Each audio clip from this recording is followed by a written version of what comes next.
देखिए, इसमें कोई दो राय नहीं है।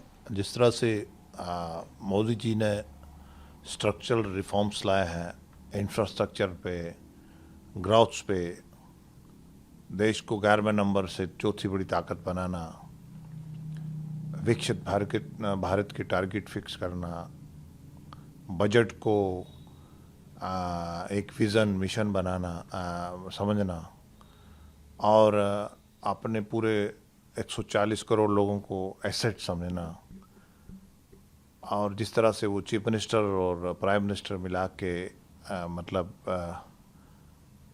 और एक सेंट्रल फिगर की तरह उभर के आना, और दुनिया में मान्यता होना, और बड़े बड़े देशों को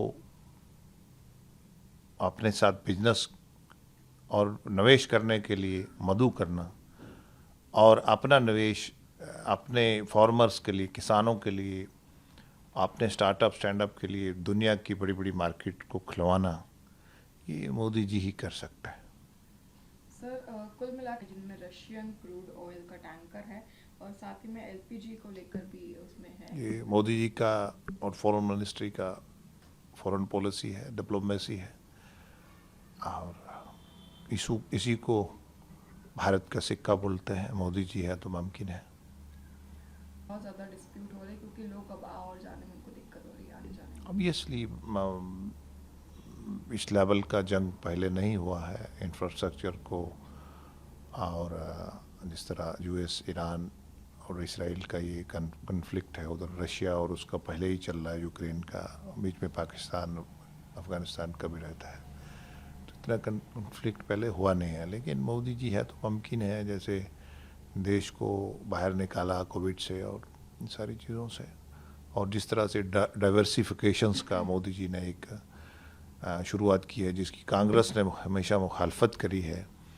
अल्टरनेट जो 40 देशों के साथ, साउथ अफ्रीका के, रशिया के और वेस्टर्न एशिया की कंट्रीज से जो अल्टरनेट अपना एनर्जी के लिए, गैस के लिए, क्रूड ऑयल के लिए जो अल्टरनेट एक रखा है, जिस तरह के विशाखापट्टनम में पेट्रोलियम का ज़खायर है, कोल का ज़खायर है, तो एज ए बफर।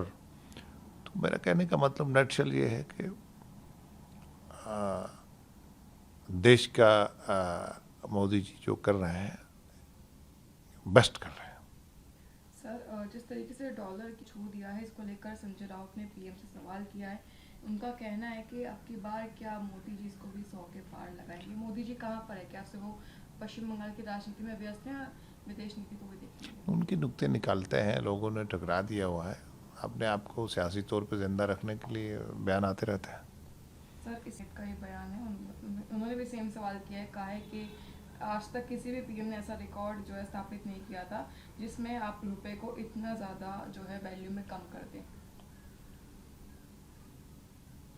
देखिए, अपोजिशन जो है वो मनगढ़ंत बातें करती है, और बिल्कुल लोगों में नहीं है, अवाम में नहीं है, और अवाम के मुद्दे ग्राउंड से लेकर पार्लियामेंट तक उठाने में नाकाम रही है।